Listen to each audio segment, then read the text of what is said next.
والفيديو ده جايين نتكلم فيه عن اكتر تاني حاجه طلبت مننا في التعليقات عندكم. فيديو اللغه هنعمل ايه في الانجليزي، احنا داخلين كليه طبيه مش عارفين نعمل ايه في الانجليزي تعبنا، الانجليزي محيرنا مش عارفين نذاكره ازاي. هخلي الدكتور جون يبدا معاكم الاول. السلام عليكم يا شباب.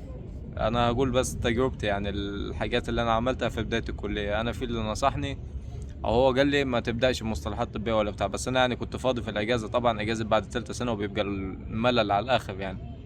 فكان صح. في كورس مصطلحات طبية كان منزله دكتور هيرو على اليوتيوب. ده انا حضرته يعني حضور، بس الفيديو بيبقى 10 دقايق 6 دقايق.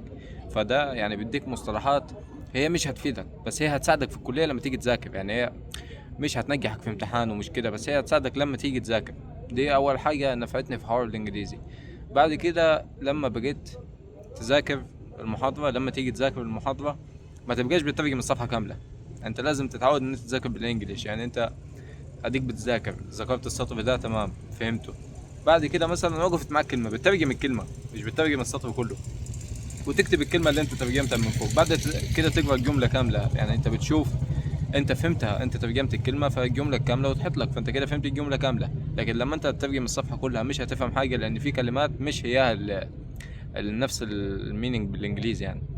بس فدي برضو حاجه تساعدك لما تيجي تذاكر. مع الوقت هتلاقي نفسك بقيت بتذاكر بالانجليش، بتنسى انت ازاي كنت بتذاكر بالعربي اساسا، من كتر ما انت بقيت خلاص انت اتعودت ان انت تذاكر بالانجليش. بتقرا السطر كده تشوفه وتشرحه لنفسك، لو في كلمه وقفت معاك بالترجمه وخلاص. لكن شغل ان انت تترجم صفحه كامله وسطور كامله وفقرات كامله، لا ده ما ينفعش. وبرضه شوف الدكتور محمد معاكم. انا بقى ما خدتش لا كورس ولا اي حاجه يا بابا، يا بابا بس يا بابا كده كده كده خليه انا وانت كده اه ماشي. ماشي.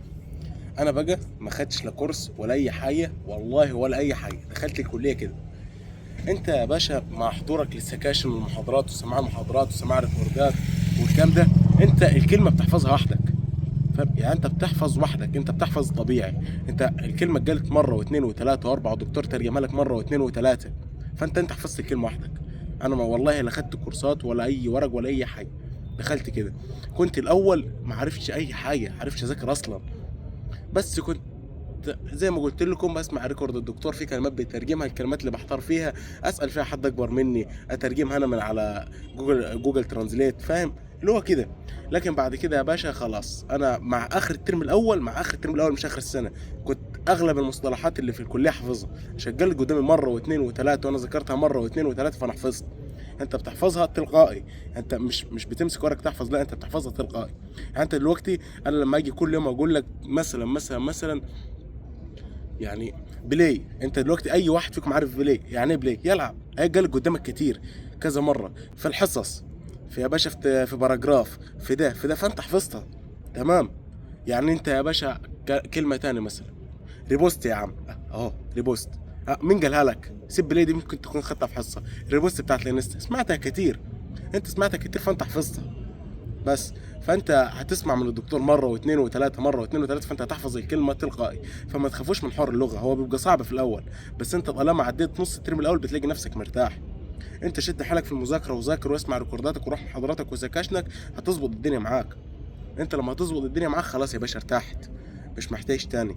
بس وانت هو والله اصعب حاجه النص الاول من الترم الاول بس فيش تاني حاجه صعبه معاك. اول شهر بالظبط اللي هو بتحس ان اول انت شهر. داخل قدامك شبوره، انت مش عارف حاجه حرفيا، ده عالم جديد بالنسبه لك. كلام جديد بالنسبه لك، ممكن انت مش فاهم منه حاجه، بس انت فعلا يعني مع الوقت بتلقط الكلام ده. وكلمه انت لو ترجمتها مره مش هتعوز تترجمها تاني، لان هي خلاص سلتت في دماغك وانت خلاص فهمتها. واللي هتلاقيها بتتكرر كتير معاك، لان هو عباره عن شويه كلام وبيتكرر كشرح يعني، فاهم؟ لكن مش نفس المحتوى، بس كشرح نفس طريقة الشرح هي اللي بتتكرر، لأن دي الطريقة الطبية، فهو مش هيغير لك في الكلام ده يعني. صح. وعيش حياتك زي ما قلنا في الفيديو الاول، عيش حياتك، احنا الكليه مش بنصور من سجن. على احنا القهوة. بنصور من قهوه على فكره، ده اهو ورا ورانا. احنا بنصور من قهوه، قاعدين في قهوه والله، وبعدين اهو الاسبوع التاني من الدراسه، اهو قاعدين بنصور من قهوه. عيش حياتك، عيش حياتك. يعني مثلا دينا احنا بنعمل اعمل زينا يا عم، وانا مش هقول لك تعمل ايه، قول لي عيش ازاي. خميس ويوم انزل مع اصحابك يا باشا، اروح القهوه، اروح البلاي ستيشن، اخرج انت واصحابك، اعمل ده اعمل ده، اقعد مع اهلك، ده زور اهلك، زور لما كنتش زاير، اعمل ده اعمل ده. بس حتى يا عم لو في مكان بعيد عن اهلك يا باشا، خد صحابك اللي في الكليه واصحابك اللي في السكن وانزل، وروح مطعم، روح كافيه، روح بلاي ستيشن، روح سينما، اعمل اي حاجه. انت ما ينفعش تخنق نفسك، وبالذات في الكليه هتتخنق، وهي اصلا الكليه مش يعني ما فيش ضغط عليك. مطولة. ثانويه عامه اصعب ضغط في الدنيا ضغط ثانويه عامه.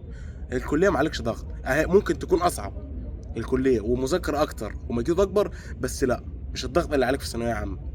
يعني انت في الكليه مطالب تجيب مقبول عادي، ما حدش هيكلمك، جيد ما حدش هيكلمك، بس احنا معاك اهو عشان خاطر تجيب جيد جدا، تجيب امتياز، عشان ربنا يكرمك، عشان خاطر ابوك وامك يفرحوا بيك، عشان ده عشان ده عشان ده.